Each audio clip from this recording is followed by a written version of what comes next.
nirasya sarva sandeham akikritya sudarshanam prakashita rahasyam tam bhajami gurumishwaram. Itam Shri Radhika Prana Nata Pada Sarojayo Yena Premanubhutyasha Dattam Tam Shri Gurum Bhaje.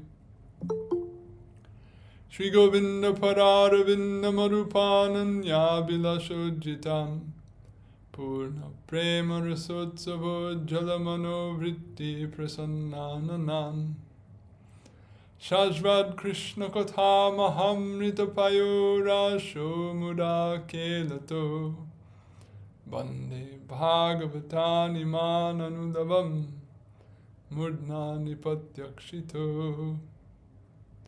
Nama Shri Guru Krishnaya Nirupadi Kripa Krite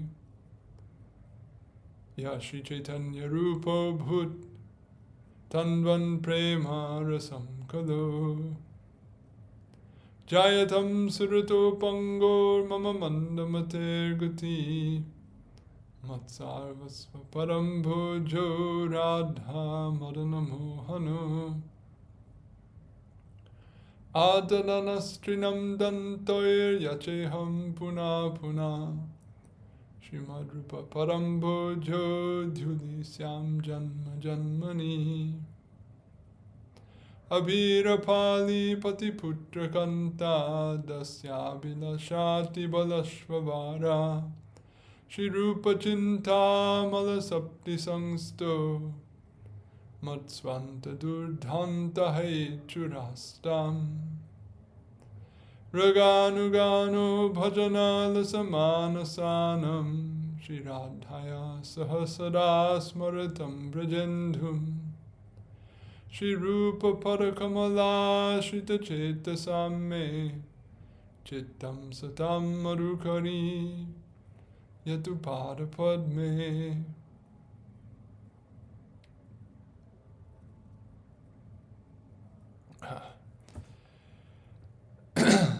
Bhaktir ya nikilarta varga janani ya brahma sakshat kriter Anandatishaya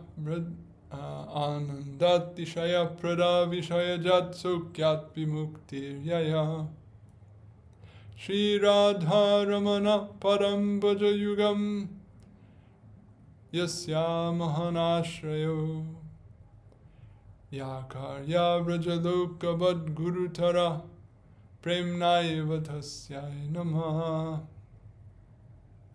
Yaramya Nikilagha Shanga Shamani Shrotra Tritim Sanghata Yasvadyai Rasikai Sukabdi Janani Dhikarya Mukti-spṛhām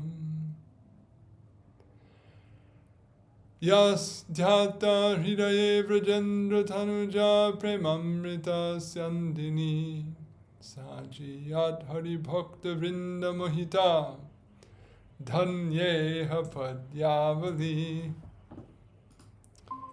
So, by the grace of Sri Kali Yuga Pavana, the Swabhajana Vibhajana, Prayojana Avatar, Prema Purushottam, Karuna Mahasagar, Sri Gauranga Mahaprabhu, and his beloved Parshad, the crest jewel of Gaudiya Vaishnava charges, the fulfiller of his heart's desire on the earth, Sri Rupa Goswami Pad. Again, today we continue our discussion of Padyavali, and we're here in the section on Bhaktas Niṣṭhā. So we continue today with some additional expressions on this theme. So I'm picking up from verse 81. Next, the compiler cites a verse that describes the fixity of a bhakta by depicting the unwavering steadiness of a bhakta's desire to serve Sri Krishna, even in the midst of severe disapproval from society. So, in the course of this niṣṭhā maturing within the heart, then there can be, so to speak, obstacles from within and obstacles from without. There can be obstacles from within in the form of vasanas and desires for things other than bhakti, and there can be obstacles from without in the form of people who have those very same things within their psyche, and who, acting upon them, express disapproval or discouragement or oppose one's absorption in bhakti or one's resolve to engage in bhakti. So here in this verse, the poet boldly asserts his commitment and the strength of his desire to engage in bhakti, despite what objection may come from without.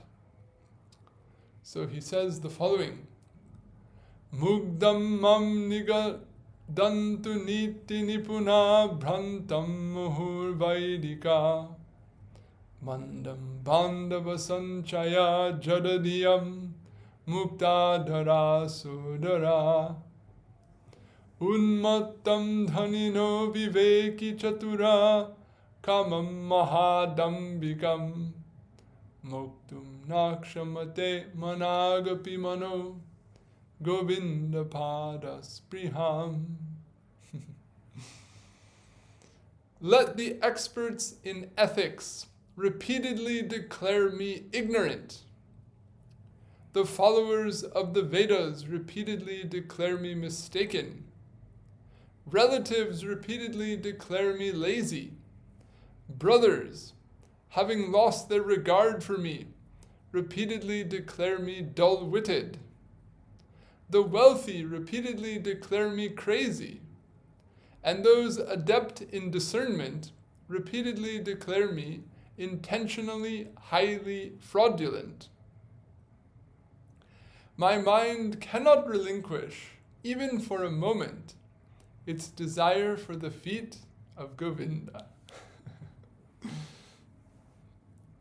So there's an intended parallel construction, therefore you see this phrase, repeatedly declare, repeated again and again. So he just places the verb once and then has it written such that one assumes that all the different subjects and objects in the sentence are related to each other by means of that verb. So that's how the concision is achieved and the meter is upheld. Anyway, apart from technicalities, what a sublime state of mind. In other words, to feel that one's mind cannot let go of desire for Govinda. This is, in itself perfection, or to feel that the desire within the heart for service to Govinda is so strong that one's mind can't let go of it. This is what is aspired for by sadhakas. And feeling that intensity of attachment or fixity within his heart, then this poet necessarily can't be concerned with the disapproval coming from various sides. So he gives examples of what types of objections might arise. So we'll give some analysis of those as follows. Quote, expert in ethics, nīti-nipuṇā. Experts in ethics, sometimes, that should probably have a visarga, just for thoroughness. Sometimes claim Bhaktas of Sri Krishna are ignorant, because Bhaktas worship someone who in their view appears to transgress established codes of social conduct. In other words, they may take objection to Krishna's affairs with the gopis of Braja. If such experts declare me ignorant for worshipping Sri Krishna, let them do so. There is no loss to me because of that. I am neither interested in receiving their approval, nor swayed by their disapproval in the least. In other words, even if it's not understood by some, that doesn't make it not a beautiful or a pristine or a sacred and wonderful thing. Even if, the whole world says this piece of brass is gold, that doesn't make it gold. And when something is gold, even if the whole world says it's brass, it's not any less gold. So even if moralists or persons who are very concerned about conventional conduct object to Krishna's conduct by applying their standards of conduct onto him, when in fact those standards are not intended to be applied, and they find, results that don't tally, or they flunk him on their test, then that doesn't make the spiritual nature and the spiritual purity of his lila any less. So, feeling such an intense desire for that lila, for participation in that lila, then the fact that some who fail to recognize the intended scope of the worldly morals or ethics that they're conversant in object to the nature of this lila or object to Krishna's conduct, then let it be. Why should I be bothered?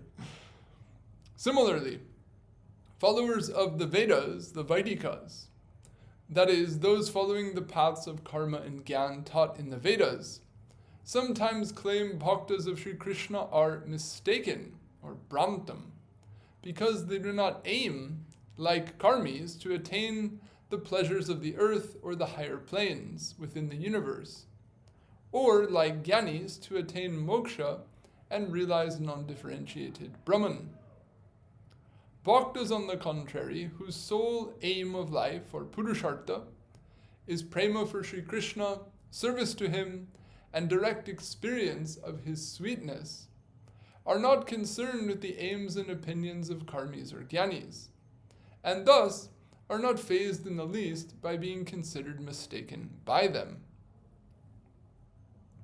In other words, the value of something, or the judgment of something as, quote, good or bad, is always relative to a particular criterion, always relative to a particular aim, or a particular desired outcome, or a particular value.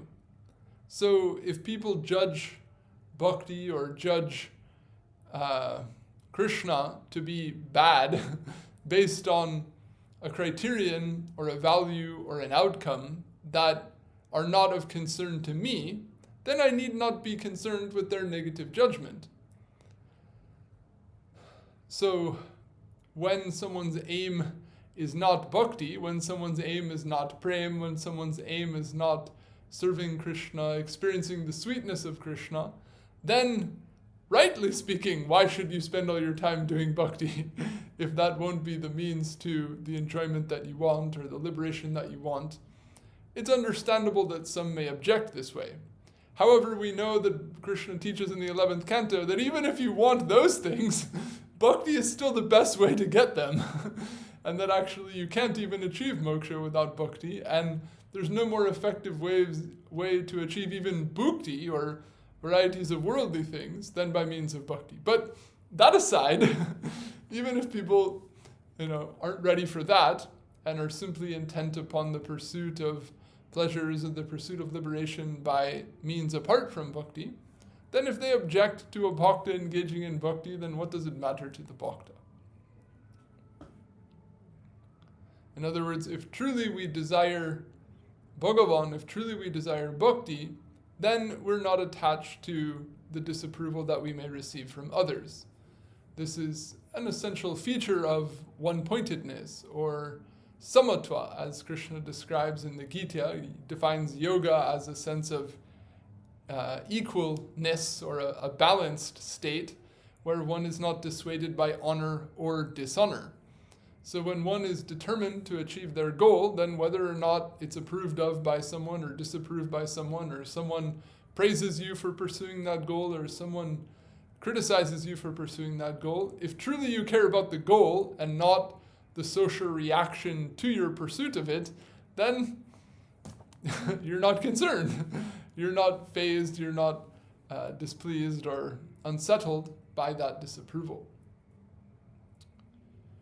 Relatives sometimes claim a bhakta of Sri Krishna is lazy for engaging in bhakti instead of contributing to efforts conventionally thought to be more important and directly supportive of one's family and community. Why are you sitting there in your room and doing puja for hours a day? You should be making money, this sort of consideration. They say, oh, these bhaktas, they're just lazy. They've just found some way to convince themselves they're good to go just doing these rituals, and they don't make any meaningful contribution to the family or society or whatever. And they just, use these old religious traditions to justify their laziness. This would be a sort of argument that one might face. So bhaktas, however, have conviction that all duties are fulfilled by engaging in bhakti to Bhagavan. This is how it is famously explained in the Madhya Lila, something we discussed fairly recently. Shraddha Shabde Vishas Kohe Sudrida Niṣṭhā Krishna Bhakti Koile Sarva Karma Krita Hoy. All duties are fulfilled by Krishna Bhakti. Conviction in that is called Shraddha. And as per our previous discussion, that explanation seems to be derived from a comment of Sridhar Swami on a comment given on one of the statements of Sri Krishna in the 11th canto, where he speaks about one who has achieved Shraddha in him, and how such a person need only engage in bhakti and no longer engage in karma. So to have this conviction that when one has Shraddha in bhakti, there's actually nothing but bhakti to be done, this is how Shraddha is actually defined. So people may object or may not approve or may not understand, but nevertheless the bhakta sustains this conviction. And that to uphold this duty is ultimately the most supportive thing that one could do for one's family or community. Persons fixated literally on food, money, shelter, or the meeting acute direct needs may not see it that way, and there isn't a necessity to not provide those needs when they're acute for a bhakta either.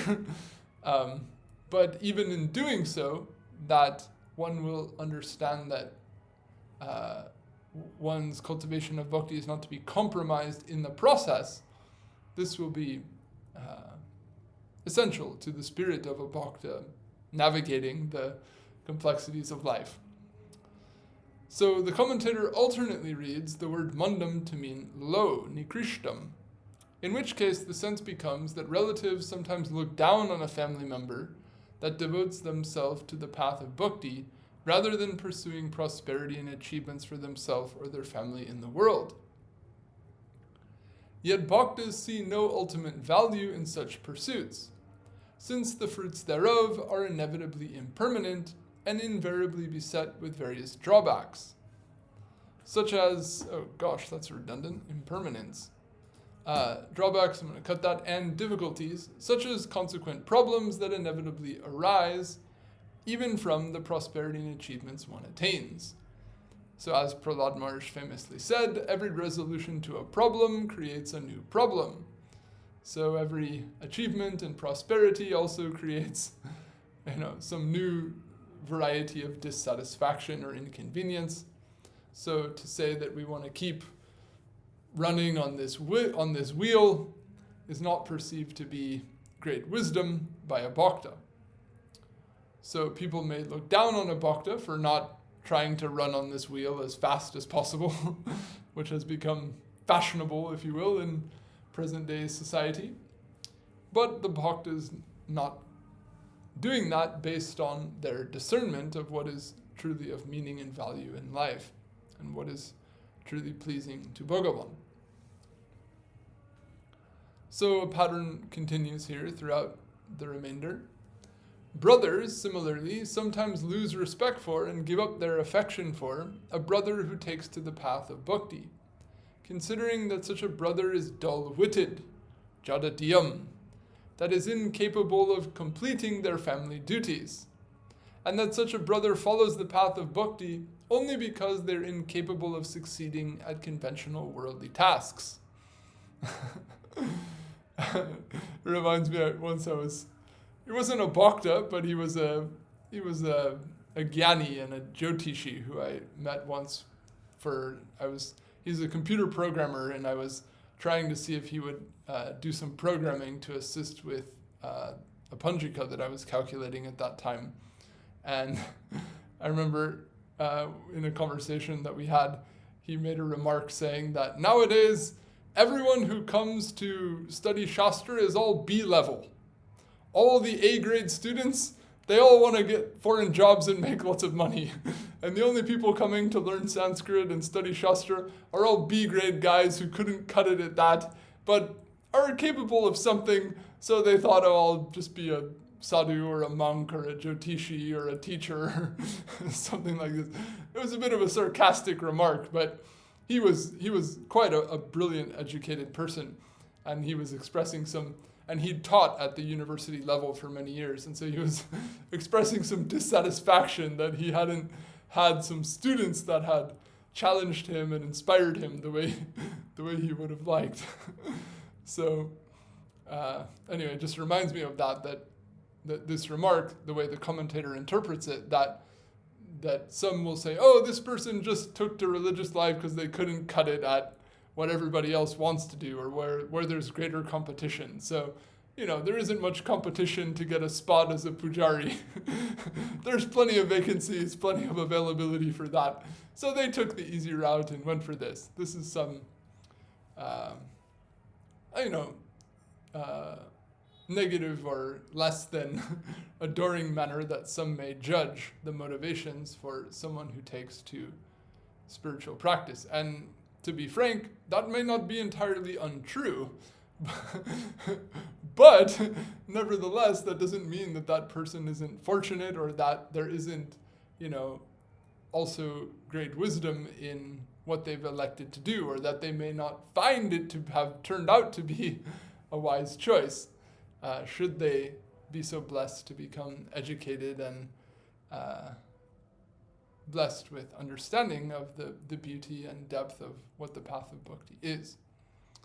Anyway, a bhakta, however, has conviction that realizing that the path of bhakti is the ultimate import and directive taught throughout all of the Shastras collectively requires a high degree of purity of heart, chitta shuddhi, and very fine discernment.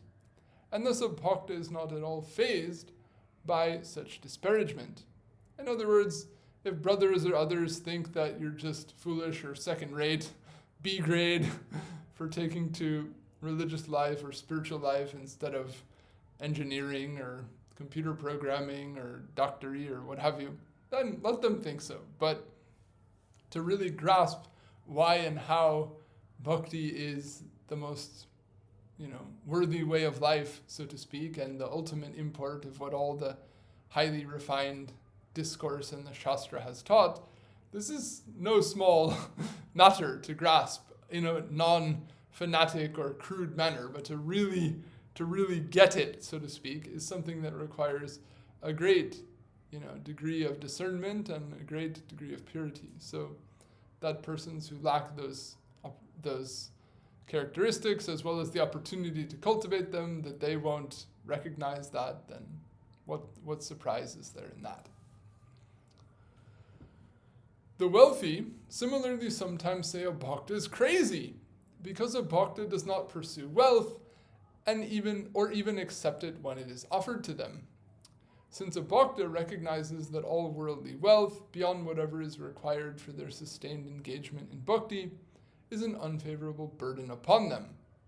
And we're going to go full on that topic a little bit later when we get to Nadanam, Najanam, Nasundarim, and the fourth verse of the Shikshastakam. Then we're going to talk a lot about that subject, so won't elaborate on that now. A bhakta thus does not consider the opinions of the wealthy to be of any weight. In other words, persons who are, crazed by the inflated sense of importance and power and so forth that come along with being wealthy, that those persons think that persons who are disinterested in wealth are crazy, then, bhaktas may, or, this doesn't, influence them at all. They can see the elements of delusion, the elements of bondage that exist even for the wealthy, and therefore consider themselves to be the grounded ones, the clear thinking ones. Those adept in discernment, viveka-caturāḥ, refers to those who are expert in ascertaining the essential nature of an object. So you might say nyāyikas are persons who do a lot of hair-splitting analysis to say, what are the characteristics of this? How is it defined? How is the definition not too broad or too narrow, but isolating and, making known specifically what it ought to, all of this type of analysis. So such persons sometimes consider bhaktas to be intentionally highly fraudulent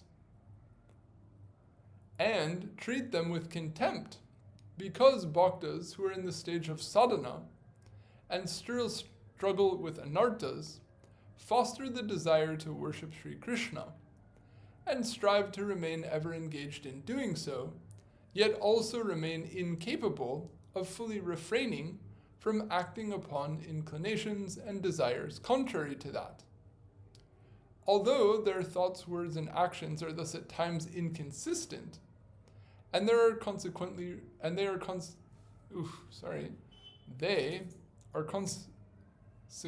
regarded as fraudulent by discerning persons, bhaktas have conviction that the effort being made by a sadhaka following the path of bhakti to bring their thoughts, words, and actions into steady alignment by means of attaining prema bhakti is the most noble of all endeavors and leads to a superlative state of virtue. Thus, the critiques of the discerning do not dissuade them from their sustained efforts at bhakti sadhana. So there's a definition in Niti-shastra of a mahatma as one whose thoughts, words, and deeds are all in alignment, or who are all consistent, internally consistent with each other. And that the opposite of a mahatma, or a wicked person, is someone who thinks one thing, says another thing, and then does a third thing. And there's no alignment between these three. So in the case of a sadhaka, or in the case of someone with anarthas, they live essentially in this contradiction, where they have a certain thought, or they have a guiding overall thought and aspiration or ideal in their life, but many of their thoughts, many of their actions, many of their statements aren't consistent with the pursuit of that ideal. So they live in a state of self-contradiction, where they aspire to one ideal and they at times think, act, and speak in a way that's consistent with that ideal, and then at other times don't. So here what he's calling a viveka-caturāḥ, or a person who's very adept in discerning what is the character of this person, they'll say, this guy is nonsense. Sometimes he's saying, thinking, and acting one way, and sometimes he's saying, thinking, and acting in another. He's not consistent. He's a cheat. Is he really into bhakti, or is he not? If he's not, then why does he say that he is? And if he is, why does he act like he's not? So from an you could say a cold or an insensitive analysis, you would say that this person is just either, they're just speaking falsely or fraudulently, at least at some time, and they don't seem to be able to stick one way or the other. So, agreed, or in other words, there is inconsistency there. But rather for a bhakta, they consider that acceptance of that state of inconsistency is actually a necessary step towards a state of ultimate virtuous consistency, and that's a stage that has to be persevered through. And that rather than it being considered fraudulent or nonsensical to exist in such a state, rather it's a necessary transition, it's a painful process, whatever you want to call it, and that it's a virtue rather than a vice in essence. But persons who don't necessarily see the aim that the bhakta is seeking as something of endearing value, and rather only analyze the person at face value on the present state of their inconsistency, may be dissatisfied. So, true. In other words, the Bhakta in his humility, he'll have to agree to this one and say, it's true. It's a dissatisfying state that I'm in, to you and to me. And let that dainyatmika bhakti, or that what they call arti, or that sense of heartache, or that sense of distress at that state of contradiction, and that residual presence of what Thakur Mahashaya calls durvasanas, that there is due cause to lament or due cause to repent in such a state, and that rather than simply giving up the ideal and achieving consistency by simply, adhering to one's presently worldly conditioned disposition, rather the virtue is in persevering through the gradual purification of the psyche, such that the thoughts, words, and deeds of someone can all come into alignment around that ultimate state of being a bhakta, or the citta imbued with the Sarup Shakti, whereby every thought, every word, every deed, every cognition in the mind is all an expression of bhakti itself, an expression of Bhagavan's Sarup Shakti, an expression of something profoundly satisfying to Bhagavan and all of his bhaktas. So, anyway, without excessive elaboration, so all these different critiques have been made. The author thus professes in the last line of the verse his unwavering fixity in bhakti. Still, my mind is not able to relinquish, even for a moment, its desire for the feet of Govinda. The implication being that the author's dedication to the path of bhakti is not any sort of wayward behavior, or based on any sort of absence of due deliberation on his part, that is thus fit to be condemned for various reasons, but rather is indicative of the finest discernment and highest virtue, wherein the full sense of independence that jivas in samsara lay claim to, under the influence of beginningless ignorance, is repudiated. All good qualities are eventually acquired as a natural after effect, and the ultimate spiritual welfare of oneself and all is eventuated.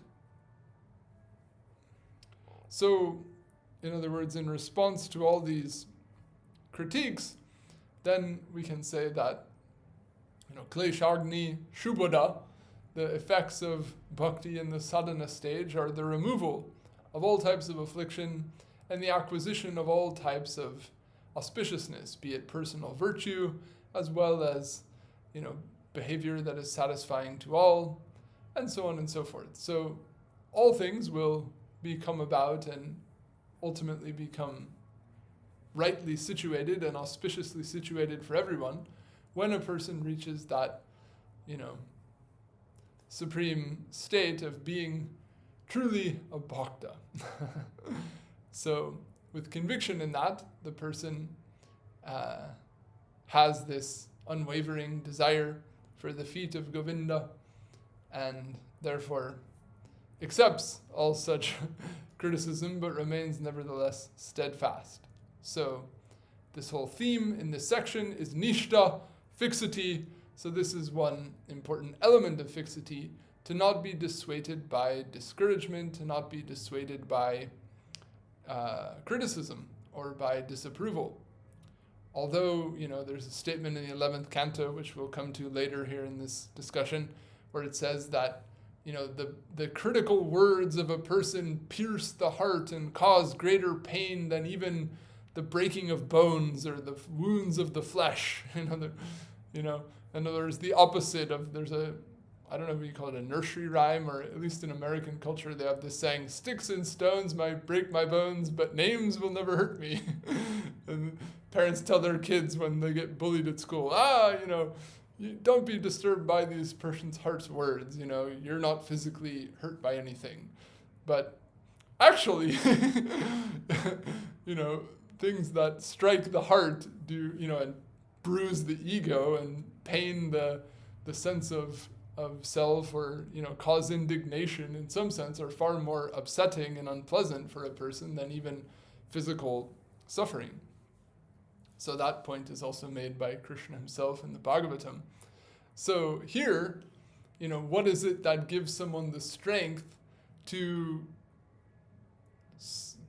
sustain, so to speak, even such piercing of the heart by the disapproving words of even people that one respects, or who knows have also intellect and thought and the capacity to discern to some extent, then this unwavering desire for Govinda, or in other words, when one has deeply imbibed the spirit of bhakti, deeply imbibed the beauty of what bhakti is, the beauty of Krishna, and deeply hankers for that, then that strength gives one such a richness of heart that those arrows, so to speak, can't pierce or can't pain the person, and rather they only will feel, or primarily will feel, compassion even for such people who may denigrate bhakti or may speak critically of bhakti. They'll also consider the wounds and the suffering that those persons are going through such that they're unable to appreciate what is bhakti, and they're only riveted and attached to their own worldly pursuits and attitudes, and not in other words, the opposite of being hurt or angered or want to argue about it, they'll actually seek to somehow bring about the well-being even of such persons. So the power of desiring Govinda, of feeling something of his beauty, this is the greatest strength, so to speak, to persevere through any and all worldly tribulations. Okay, so now we'll come to another feature of Niṣṭhā and move on to the next verse. Next, the compiler cites a verse that depicts the specificity of a particular bhakta's Niṣṭhā. So we discussed Niṣṭhā in the sense of resilience in the midst of disapproval. So now we're going to talk Niṣṭhā in the sense of having a specified sense of what one aspires to. In other words, not simply, quote, faith in God in a broad, loose sense, but a very specified and strong, clear sense of how exactly one wants to experience Bhagavan, of how exactly one meditates upon him, of what one ultimately aspires to exchange with him, etc. This Niṣṭhā, or this specificity of fixity, this is discussed in the present verse. So it's quite a well-known statement, also found in the Charitamrita, as we will describe. śyāmam evam param rupam puri madhu puri vara vayakaishorakam dhyayam adyaiva paro rasa. Śyāma specifically is the supreme form. Madhupuri is the best abode. Adolescence is the age to be meditated upon. And the original, specifically, is the supreme rasa. So, Sri Krishna's Kaviraj Goswamipad describes a meeting the author of the verse under discussion had with Sriman Mahaprabhu in Sri Chaitanya Charitamrita. At that time, meaning while Sriman Mahaprabhu was staying at Triveni in Prayagraj, and Sri Rupapad, along with his brother Sri Anupama, were staying nearby. Ballabhatta, or better known as Sri Ballabhacharya, resided in the village of Araila, which is some short distance outside of this town of Prayag. Hearing Mahaprabhu has come, he came to his place, that is, to where Mahaprabhu was staying at Prayag. He offered a dandavat and Prabhu embraced him.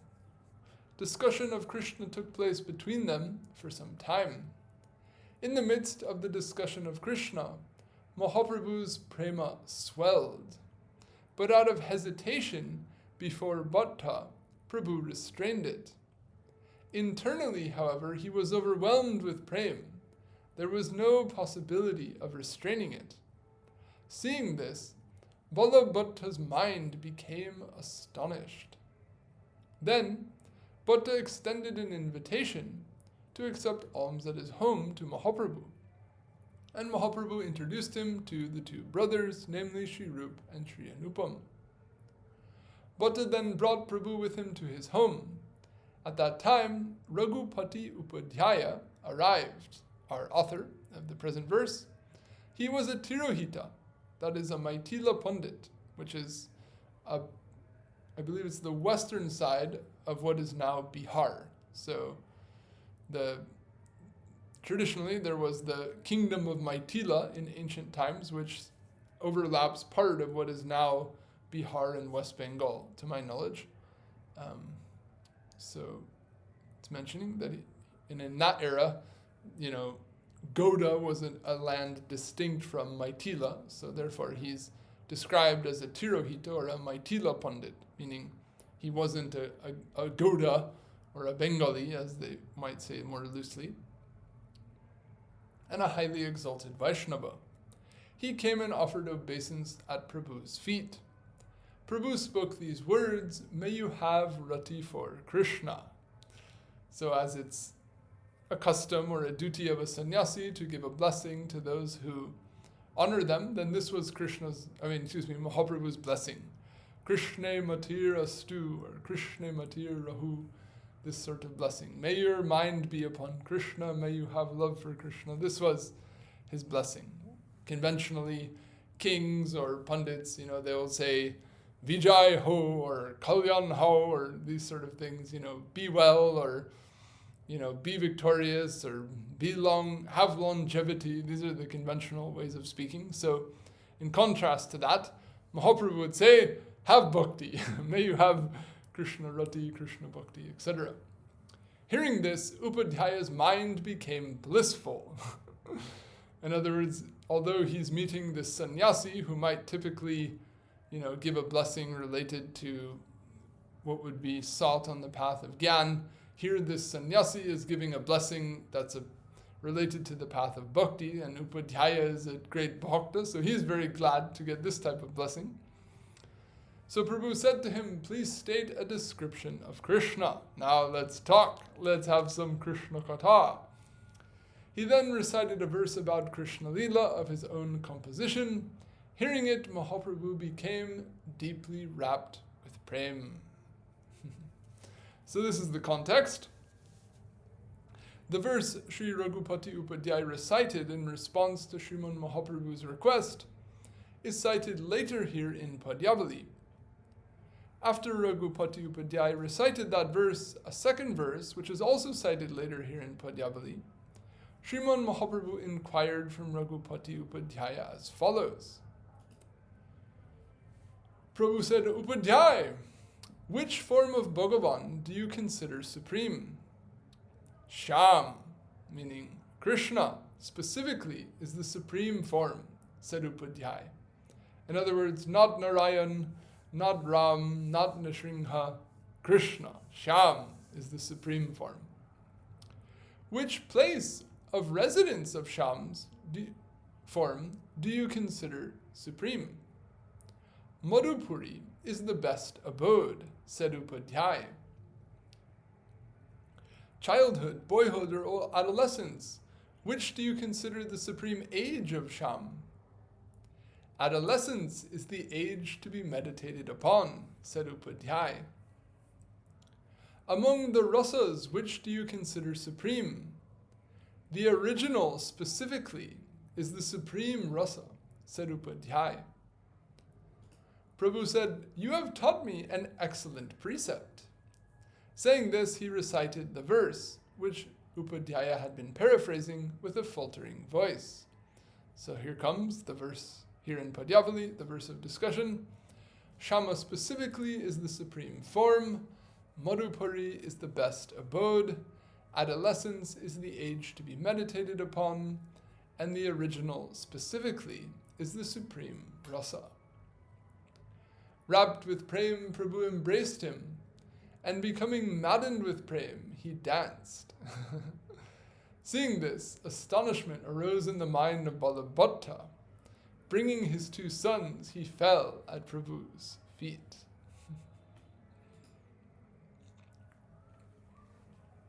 So, the import of this, oh dear, sorry about that. The import of this verse is that among all of Sri Bhagavan's forms, Shyam specifically is the supreme form. That is, the author finds Sri Krishna to be the most wonderful of all of Sri Bhagavan's forms. Proceeding more specifically, among the 2 regions where Sri Krishna is considered to dwell eternally, that is Madhupuri,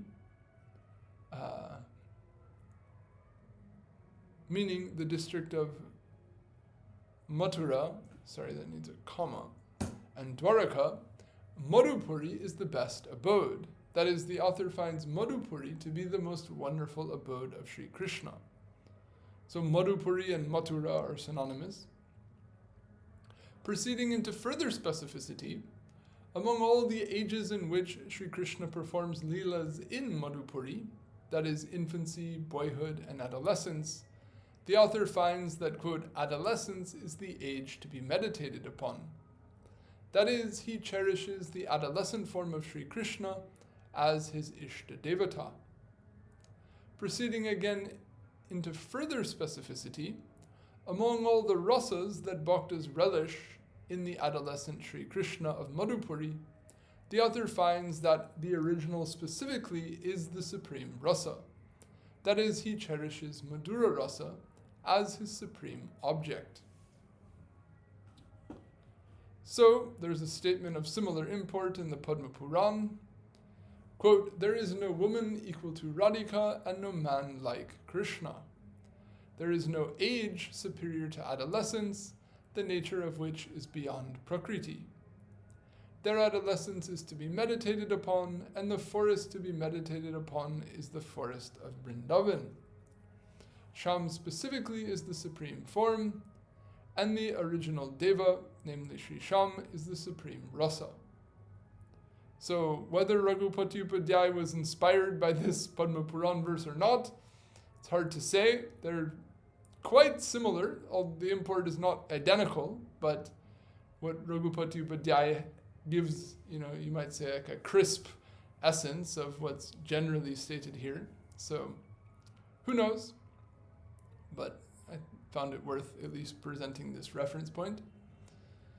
In any case, all the findings of the author's heart expressed in the verse under discussion are also affirmed by the compiler in his Bhakti Rasamrita Sindhu and Laghu Bhagavatamrita, on the strength of Bhakti Rasa as a criterion for comparative analysis of Sri Bhagavan's forms, ages, abodes, and rasas.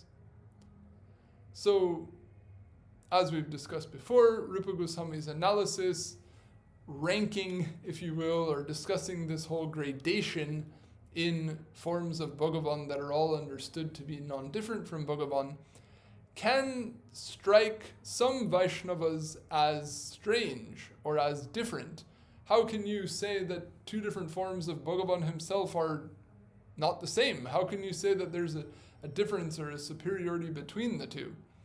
So it's important to bear in mind that this is a difference or based on a particular criterion, that when you look at them, so to speak, with a certain filter on or a certain lens, then you can see that they stack out, if you will, in a particular gradation.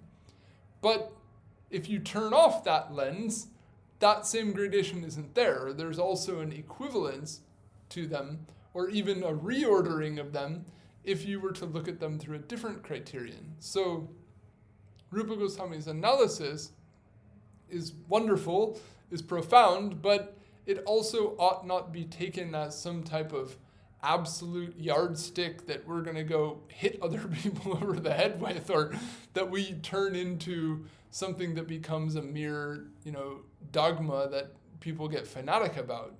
Rather, this is something that is his findings of what is of relish to the heart, so to speak, for those who so wish to consider things from that perspective. But it's not necessarily absolutely necessary for everyone to favor that perspective. Other people may prefer other perspectives, let them have them. And moreover, on top of that, even according to the particular vasanas that one may have from present or past association, people may all not necessarily gravitate towards this exact sort of fine analysis that Raghupati Upadhyaya and also Rupa Goswami, as we'll show, ultimately come to, and that's also fine. And, neither Rupa Goswami nor Mahaprabhu wanted that there would be an attempt to rigidly, narrow the spiritual potential or scope of everyone of the future to only one very rarefied form of bhakti. Rather, there was, broad recognition and respect and celebration of diversity, and at the same time, profound relish and affinity for a deep specificity therein.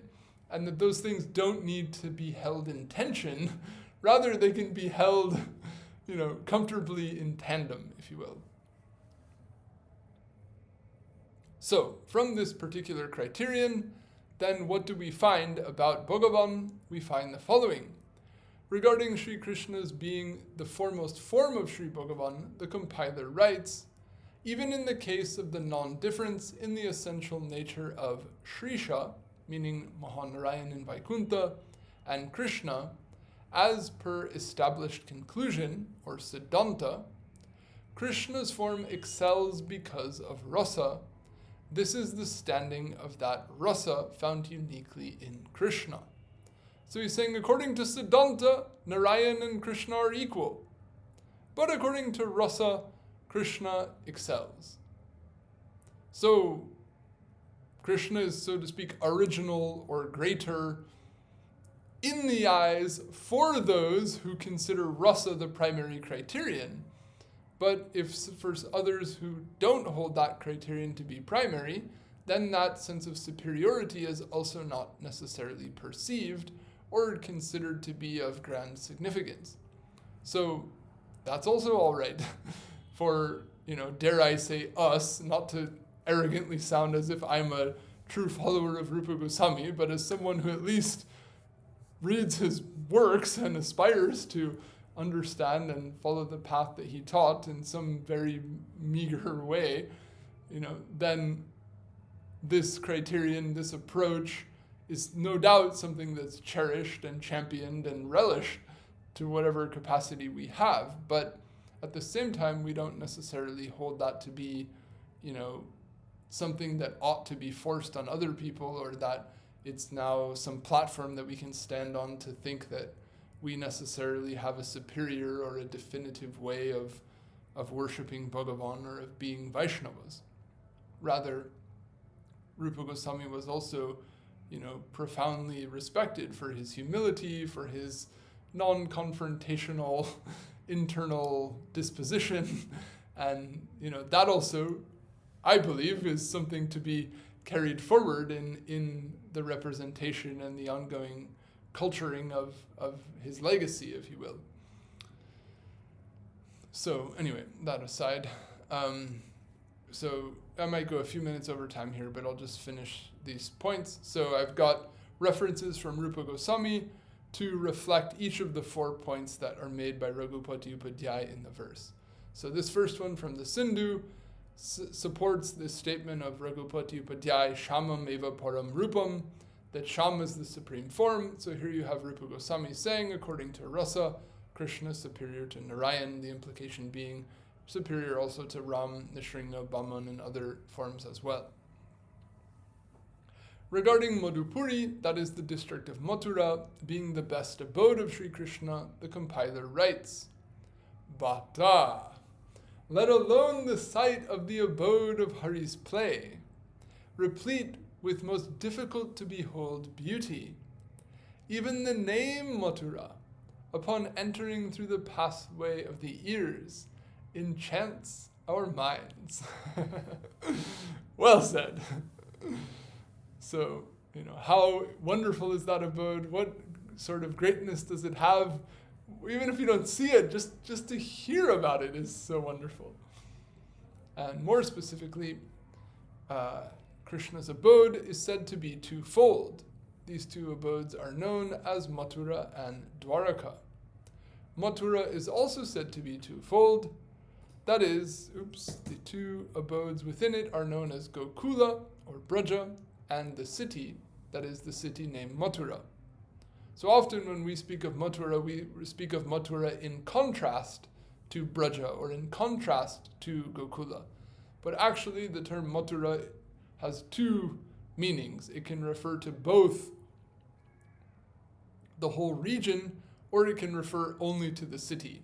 So in these previous verses, the way Raghupati Upadhyaya uses it, the way Rupa Goswami uses it in the previous verse, this 2.1.380, he's using it in the broader collective manner. Just like a modern example, sorry to be, I'm from the US, so, New York, it's a state and it's a city.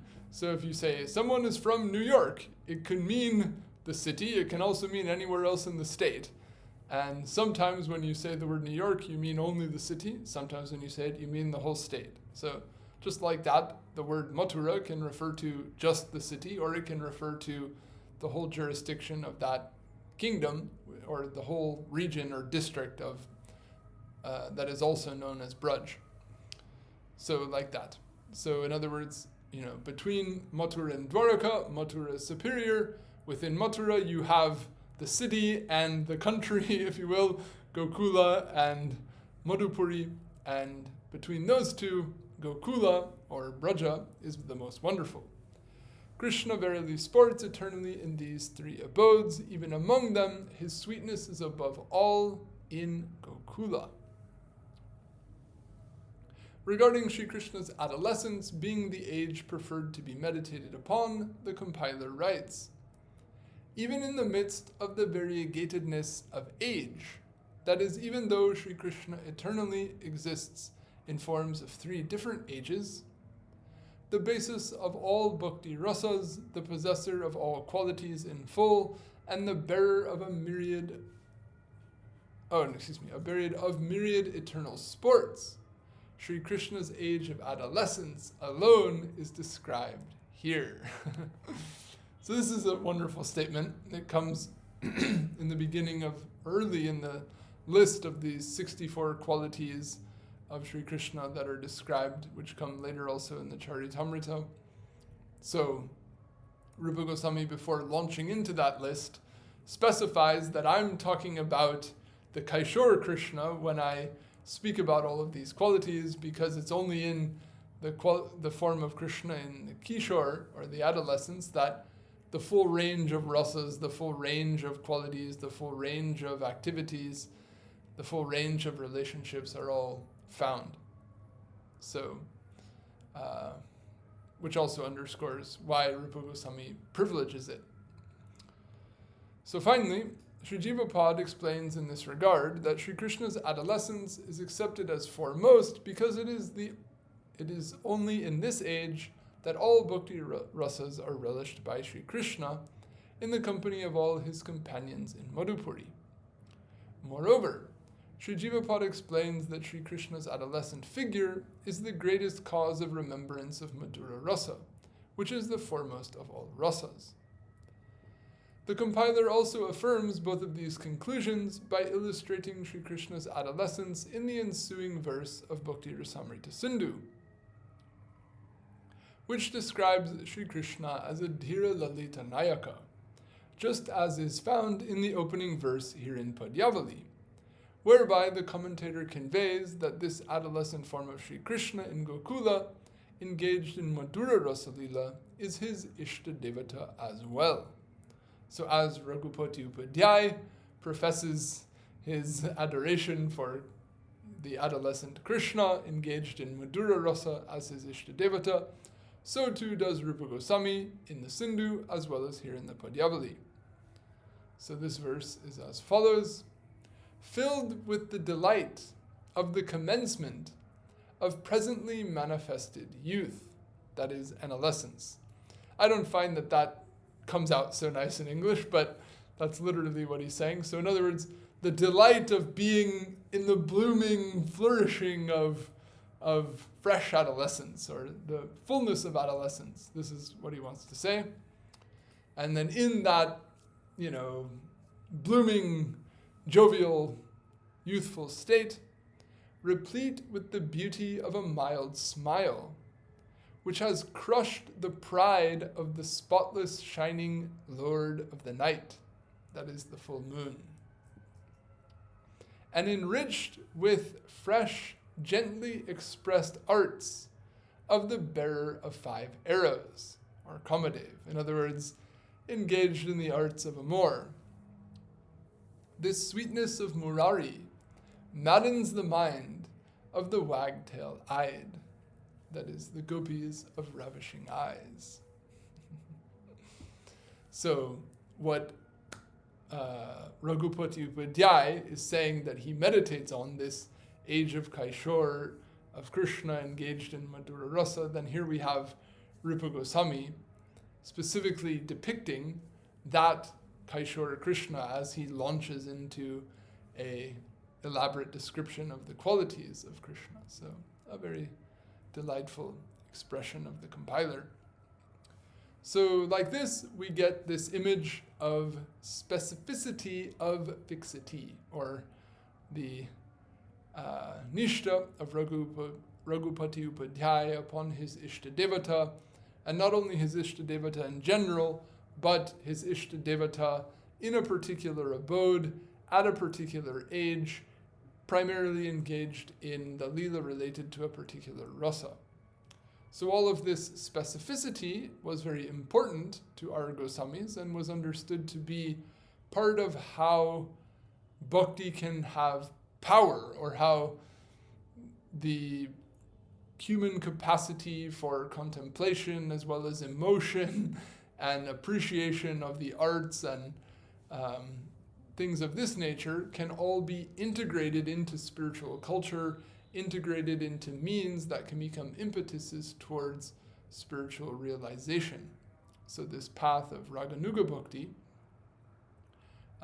has been brought out by Rupa Goswami and Jiva Goswami, whereby all of this specificity is seen as something profoundly beneficial for sadhakas to become acquainted with, such that their hearts and minds can become captured, can become absorbed all the more in their object of meditation, in an object which is beyond the realm of samsara, whereby the mind can become completely purified of all residual worldly inclinations and attachments and so forth.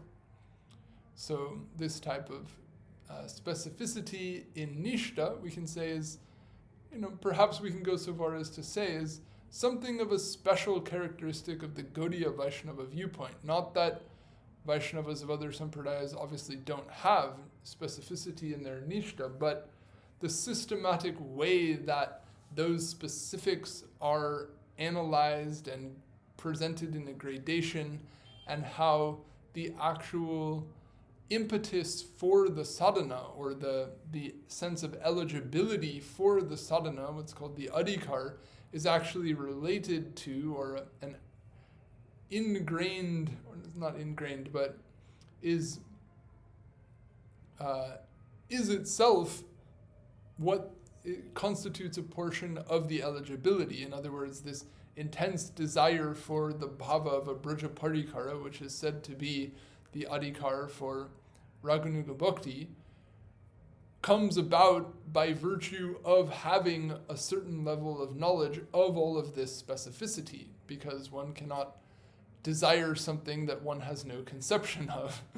So to present this poetry and this analysis, in other words, both the theoretical gradation of concepts as well as the richness of the language and the poetry to evoke adoration for those things, this was considered what you might say serious fun or serious play on the part of our Goswamis to engage in something that's both very sublime and rich, and at the same time something that's profoundly spiritually uplifting and purifying when it's properly conceived and practiced. So in that sense, this idea of specificity of Niṣṭhā is something that's very central to the spirit of the path of bhakti that our Goswamis brought out, and you could generalize more broadly and say to the Gaudiya path in general. So I'll conclude it at that point. Pardon me for going a little over our normal time frame. If anyone has any comments, questions, or otherwise on what we've discussed, please feel free to share. Maharaj, the class was really great.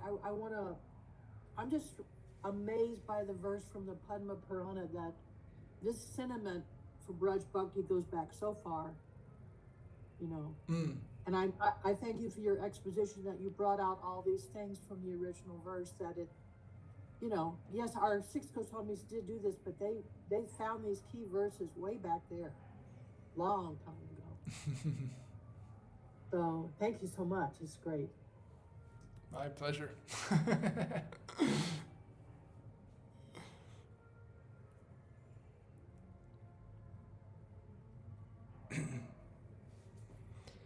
All right, well, we can leave it at that for today. And from here, a little preview. In our next discussion, we'll come to what you might call the remainder of this section on Niṣṭhā, where the topic of desire is brought in to focus, and how what you might say is most central to this idea of Niṣṭhā is this desire for bhakti and this desire for Bhagavan.